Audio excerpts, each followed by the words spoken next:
கிச்சனில் நம்ம பார்க்க போகிறது கட்டா ஆலு. அதுக்கு தேவையான இன்க்ரீடியன்ஸ் வேக வச்சு கட் பண்ண உருளைக்கிழங்கு, புளி தண்ணி, இஞ்சி பூண்டு தட்டினது, சோம்புத்தூள், தனியாத்தூள், மிளகாத்தூள், சீரகம், பச்சை மிளகா, சீரகத்தூள் கொஞ்சம், வெங்காயம் கட் பண்ணினது. இப்போ எப்படி செய்கிறதுன்னு பார்க்கலாம். இப்போ எண்ணெய் சூடாயிருச்சு. இதில் சீரகம் போட்டுடலாம். சீரகம், பச்சை மிளகா,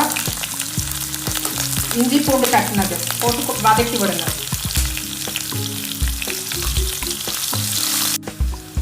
இப்போ வெங்காயம் போட்டுருங்க. போட்டு நல்லா ஒரு ப்ரௌன் கலர் வர மாதிரி வதக்கி விடுங்க. இப்போ மஞ்சத்தூள் போட்டுக்கோங்க. தனியாத்தூள், மிளகாத்தூள் போட்டு நல்லா வதக்கி விடுங்க. கொஞ்சம் பச்சை வாசனை போகிற வரைக்கும் வதக்கணும். நல்லா வதங்கிருச்சு. புளி தண்ணி ஊற்றி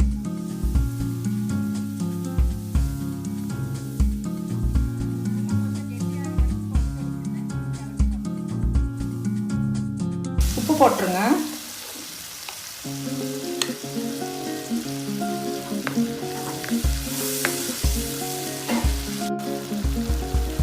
இந்த கிழங்க போட்டுடலாம்.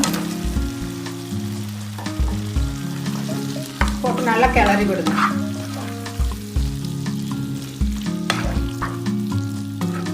கொஞ்சம் சுருண்டு வரணும்.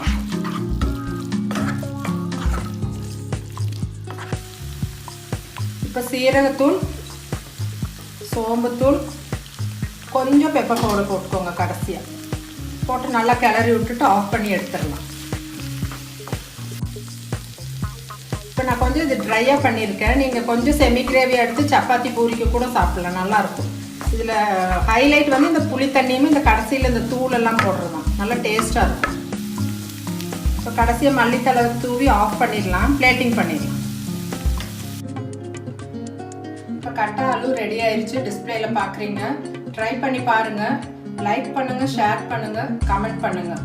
மறக்காமல் சப்ஸ்கிரைப் பண்ணுங்கள். அடுத்த வீடியோவில் உங்களை மீட் பண்ணுறேன். தேங்க்யூ.